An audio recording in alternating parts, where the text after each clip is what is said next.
આપણા કમલ માટે નીતુ દીદીની જેઠાણીની દીકરીનું માંગવું આવ્યું છે. બંનેની જોડી સારી રહેશે. પુષ્પાજી ખુશ થઈને તેના પતિને કહે છે, હા એ તો ઠીક છે, પણ આપણા કમલનો નાનો ધંધો છે, કમાણી એટલી વધારે નથી, અને નીતુની જેઠાણીનું ઘર ઘણું મોટું છે. તે એક સમૃદ્ધ પરિવારમાંથી છે.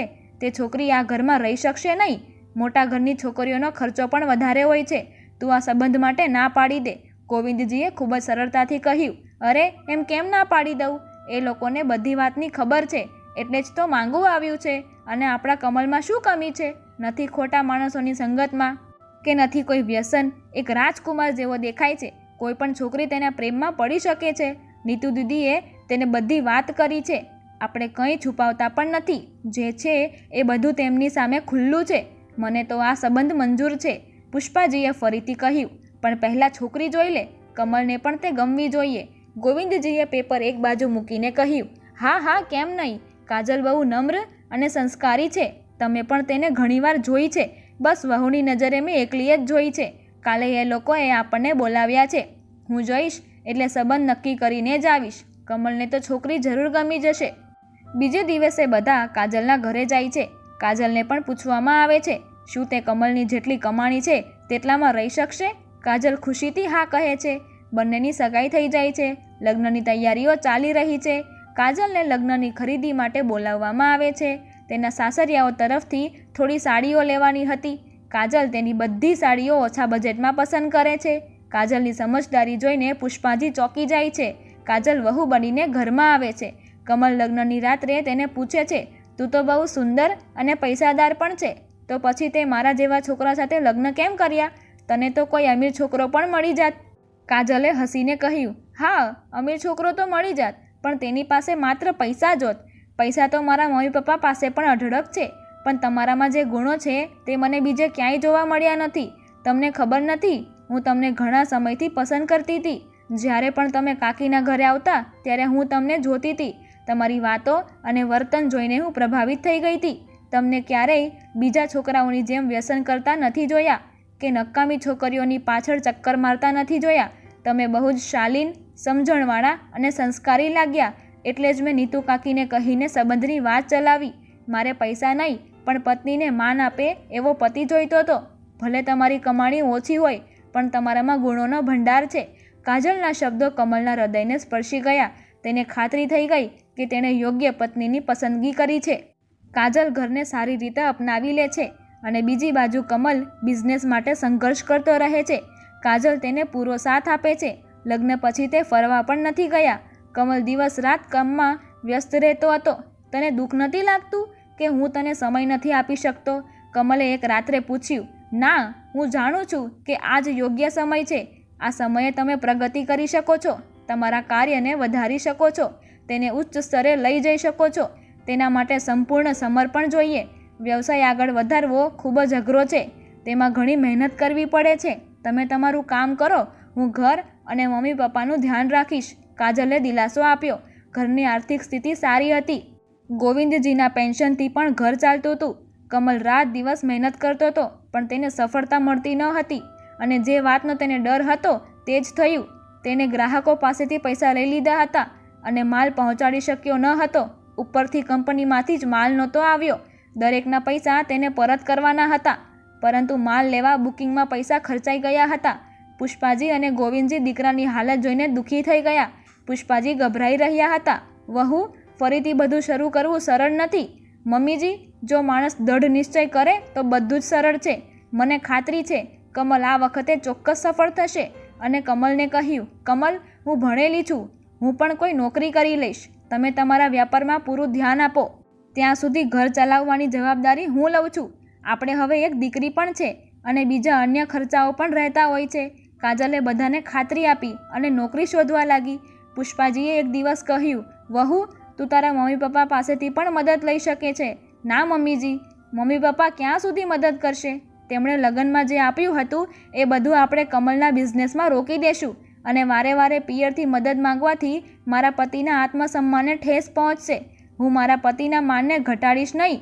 મારા મમ્મી પપ્પાએ મને એટલી તો શિક્ષિત બનાવી છે કે હું મારું અને મારા પતિનું માન સન્માન જાળવી રાખું. મેં એક સ્કૂલમાં વાત કરી છે, તો એટલું તો આપણને મળી જશે.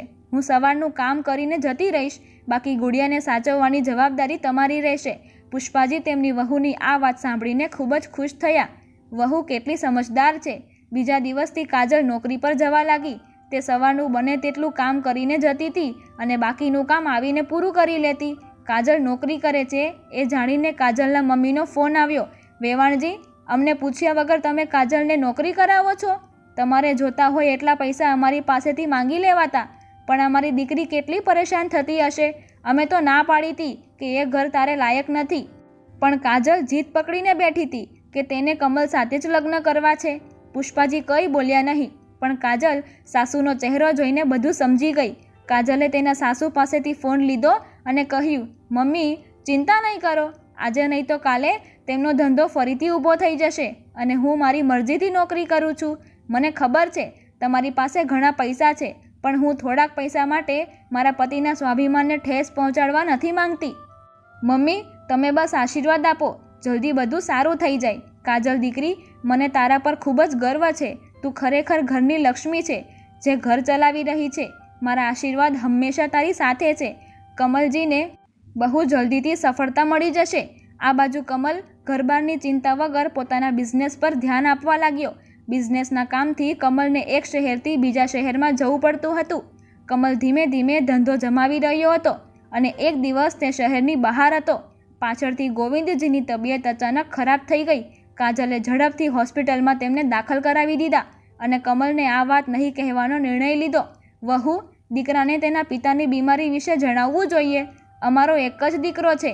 હા મમ્મીજી, તમારો એક જ દીકરો છે, પણ તમે ચિંતા નહીં કરો. પપ્પાજીને કોઈ ગંભીર બીમારી નથી, બસ કમજોરી છે, તો તે 1-2 દિવસમાં ઠીક થઈ જશે. કમલ એક મહત્વપૂર્ણ મીટિંગ માટે શહેરની બહાર ગયા છે. જો હું તેને ફોન પર વાત કરીશ તો તે ચિંતા કરશે અને કામ પર ધ્યાન આપી શકશે નહીં. અહીં પપ્પાજી સાથે તો આપણે છીએ, પણ કમલ ત્યાં એકલા છે. બસ 2 દિવસની વાત છે, તે આવી જશે અને જ્યાં સુધી તે આવે નહીં, તમે મને તમારો દીકરો માની શકો છો. હું પપ્પાજીને કોઈ તકલીફ પડવા નહીં દઉં. વહુના મોઢેથી આવી વાત સાંભળીને પુષ્પાજી ભગવાનનો આભાર માનવા લાગી. આખરે કયા જન્મમાં આટલા સારા કર્મો કર્યા કે અમને આવી ગુણવાન અને બુદ્ધિશાળી વહુ મળી. હા કાજલ, તું અમારો દીકરો જ છે, જે ઘર ચલાવે છે, પરિવારને આટલો સાથ આપે છે. તે અમારી બધી સમસ્યાઓ હલ કરી દીધી છે. તું એક દીકરાની ફરજ નિભાવી રહી છે. 2 દિવસ ગયા પછી ગોવિંદજીને હોસ્પિટલમાંથી રજા આપવામાં આવી. કમલ પણ ઘરે આવી ગયો હતો. તે ખૂબ જ ખુશ હતો. તે જેની સાથે બીજા શહેરમાં મીટિંગ માટે ગયો હતો, તેણે મોટો ઓર્ડર આપ્યો છે. જો સમયસર ઓર્ડર પૂરો કરી દેશે તો તેને ભવિષ્યમાં પણ ઓર્ડર મળશે અને તેનો ધંધો સારો ચાલશે. તે સીધો મંદિર ગયો અને પછી ઘરે પ્રસાદ લઈને આવ્યો. જ્યારે તેને ઘરે પપ્પાની તબિયત વિશે ખબર પડી ત્યારે તેણે કાજલનો ખૂબ આભાર માન્યો. તારા જેવી પત્ની ખૂબ જ નસીબદારને મળે છે. જે પતિની પત્ની આટલો સાથ સહકાર આપવાવાળી હોય તેને ચોક્કસ સફળતા મળે છે. તે સુખ દુઃખમાં બરાબરનો સાથ આપ્યો છે. આજે તારા કારણે હું ફરીથી મારા પગ પર ઊભો છું. આપણને બહુ મોટો ઓર્ડર મળ્યો છે. પતિની સફળતાથી કાજલ પણ ખૂબ જ ખુશ હતી. કમલ ધીમે ધીમે સફળતા તરફ આગળ વધતો ગયો અને તેનો સારો એવો બિઝનેસ જામી ગયો. હવે ઘરમાં લક્ષ્મીનો વાસ હતો. કમલનો ધંધો ચારે બાજુ ફેલાઈ ગયો હતો. હવે ગુડિયા પણ મોટી થઈ ગઈ હતી. કાજલે તેની સ્કૂલની નોકરી છોડી દીધી અને તેના પતિને બિઝનેસમાં મદદ કરવા લાગી. કમલે વધુ 2 ફેક્ટરીઓ શરૂ કરી દીધી હતી, જ્યાં ઘણા લોકોને રોજગાર મળવા લાગ્યો. આજે કમલના બિઝનેસની 10મી વર્ષગાંઠ હતી. તે પ્રસંગે બધાને આમંત્રણ આપવામાં આવ્યું હતું. કમલજી, તમે આટલા મોટા ઉદ્યોગપતિ છો, આનો શ્રેય કોને આપો છો? પત્રકારે પૂછ્યું. હું ખૂબ જ નસીબદાર છું કે મને મારા માતા પિતાના આશીર્વાદ મળ્યા. હું તેમની છત્રછાયામાં રહ્યો છું. હું ખૂબ જ નસીબદાર છું કે મને કાજલ જેવી પત્ની મળી. જો પત્ની તેના પતિને સાથ આપે તો તેનું ભાગ્ય બદલાઈ જાય છે. કાજલે દરેક પરિસ્થિતિમાં ડગલે ને પગલે મને સાથ આપ્યો છે. પત્નીનો સાથ હોય તો કંઈ પણ શક્ય છે. આ એક પત્નીનો વિશ્વાસ હતો કે હું ફરીથી ઊભો થઈ શક્યો છું. નહીતર એક દિવસ એવો હતો કે હું મારું બધું જ ખોઈ બેઠો હતો, પણ મારી પત્નીએ મને હિંમત આપી, મને આગળ વધવા માટે પ્રોત્સાહિત કર્યો અને ઘર પરિવાર તેમજ બહારનું બધું સંભાળી લીધું. મને પૂરો સમય આપ્યો. તેના બાળકની સાથે મમ્મી પપ્પાની બીમારી અને દુઃખમાં પણ સહારો આપ્યો. કમલ કાજલને કહે છે, કાજલ, તને મારા તરફથી ઘણી ફરિયાદો હશે. આજે મારે સાંભળવું છે. હું તને હનીમૂન પર નથી લઈ ગયો. હું તને પૂરો સમય ન આપી શક્યો, ગુડિયાને પણ સમય ન આપી શક્યો. છેલ્લા 12 વર્ષથી એક શહેરમાં બીજા શહેરમાં દોડતો રહ્યો છું. તને મારા પ્રત્યે કોઈ ફરિયાદ તો નથી ને? ના, મને તમારા પ્રત્યે કોઈ ફરિયાદ નથી. મેં ખુદ તમને મારા માટે પસંદ કર્યા છે. તમે તો હીરા છો અને તમારો અમૂલ્ય પ્રેમ મેળવીને હું ચમકતી રહી છું. દરેક પગલે પતિને સાથ આપવો એ પત્નીની ફરજ છે. મેં પણ એ જ કર્યું છે. બધાએ તાળીઓ પાડી. પુષ્પાજી અને ગોવિંદજી તેમની વહુ પર ખૂબ જ ગર્વ અનુભવી રહ્યા હતા.